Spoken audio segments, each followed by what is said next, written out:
Hi అండి. ఈరోజు ఇదిగో చింతకాయలు చూడండి. చింతకాయలు ఇవన్నీ చింతపండు తీయాలండి. చింతకాయలు ఇదిగో ఇదిగో చింతపండు తీయాలి.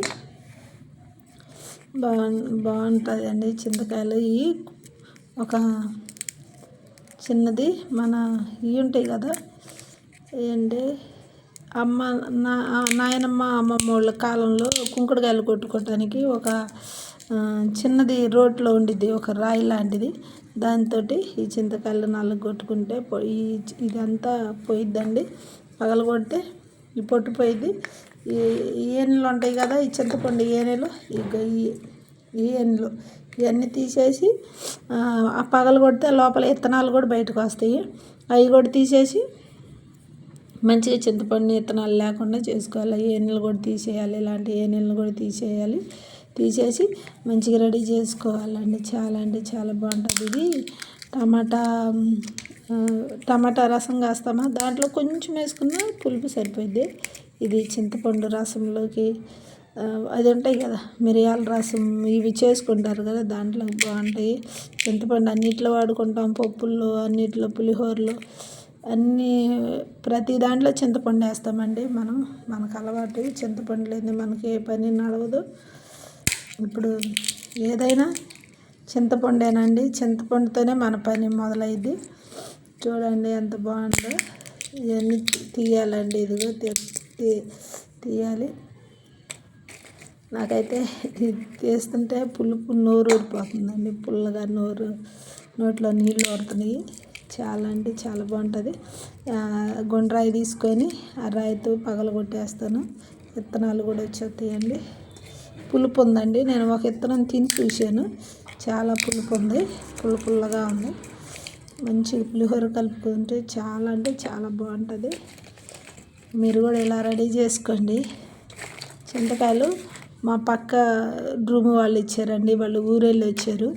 వాళ్ళు ఊరెళ్ళి వాళ్ళకి చెట్లు ఉన్నాయంట, వాళ్ళు తెచ్చారండి. చాలా ఇచ్చారంటే రెండు బేషన్ల కాయలు ఇచ్చారండి. 2 బేషన్ల కంటే ఒక బేషన్ కాయలు పగలగొట్టేసాను.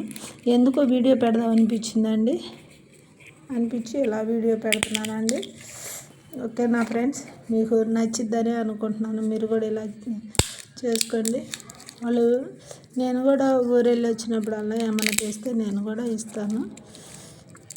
మా ఊర్లో ఎక్కువ పచ్చిమిరపకాయలు, పొండు మిరపకాయలు, మళ్ళీ అన్నీ గోంగూర ఎక్కువ మాకు తోటలో వేస్తారండి. పచ్చిమిరపకాయల తోటలు, పొండు మిరపకాయల తోటలు, అంటే పచ్చిమిరపకాయలే పొండు మిరపకాయలు అవుతాయి. అవి మిరపకాయ తోటలు ఎక్కువ వేస్తారు. నేను తెచ్చినప్పుడు కూడా ఇస్తూ ఉంటాను. షేర్ చేసుకుంటాం అటు. వాళ్ళు ఇందులో నాకైతే ఇచ్చారండి, చింతకాయలు ఇచ్చారు. ఇప్పుడు నాకు సరిపోయిద్దండి. 2 బేషన్ల చింతకాయలు సంవత్సరం అంతా వచ్చేది. నేను పులుపు తక్కువ వాడతాను. ఎప్పుడైనా పులిహోరలు ఇవి వాడతానండి. నాకైతే సరిపోయిద్ది. చాలిపోతే ఇంకొక అర కేజీ కొనుక్కుంటాను బయట, అంతే. ఇప్పుడైతే చాలా అంటే చాలా బాగుంటుందండి. మీరు కూడా ఇలా చేసుకోండి. మీరు కూడా ఒరిజినల్ చింతపండు అండి. చింతపండులో ఒరిజినల్ కొట్టుల్లో కూడా ఉంటాయిలే, మంచిదే ఉండిద్ది చింతపండు. కాకపోతే వీళ్ళు మాకు ఏటా ఇస్తూ ఉంటారండి. పుల్లగా బాగుంటుంది, చాలా బాగుంటుంది. చాలా అంటే చాలా బాగుంటుంది ఫ్రెండ్స్. మీరు కూడా ఇలా తెచ్చుకొని ఇలా కాయలు పగలు కొట్టేసుకొని ఇలా చింతపండు తీసేసుకోండి. ఆ గుండ్రాయి తీసుకొని ఈ చింతపండు వీటిని గట్టికి కొట్టామనుకో, దాంట్లో ఇత్తనాలు కూడా బయటకు వచ్చేస్తాయి. చాలా అంటే చాలా బాగుంటుంది.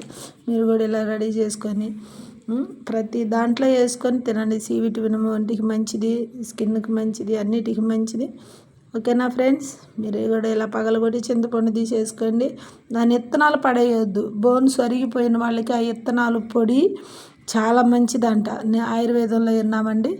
అది చాలా అరుదంట. మీరు కూడా ఇలా విత్తనాలు కూడా పొడి చేసుకోవటానికి ట్రై చేయండి. దోరగా వేయించి పొడి చేసుకొని, అది ఎముకలను కూడా కొంచెం ఎముకలు జాయింట్లు అయిన నొప్పులు వచ్చిన వాళ్ళకి కూడా ఈ విత్తనాలు తింటే మంచిగా కట్టుకుంటాయి అంటండి. మీరు కూడా ఇలా చేసుకొని హెల్తీగా ఉండండి. చింతపండు మంచిగా వాడుకోండి, హెల్తీగా ఉండండి. ఓకేనా ఫ్రెండ్స్, లైక్ చేయండి, షేర్ చేయండి, కామెంట్స్ పెట్టండి. నా ఛానల్ సబ్స్క్రైబ్ చేసుకోండి friends. Bye friends, bye. Please friends, bye. Bye friends.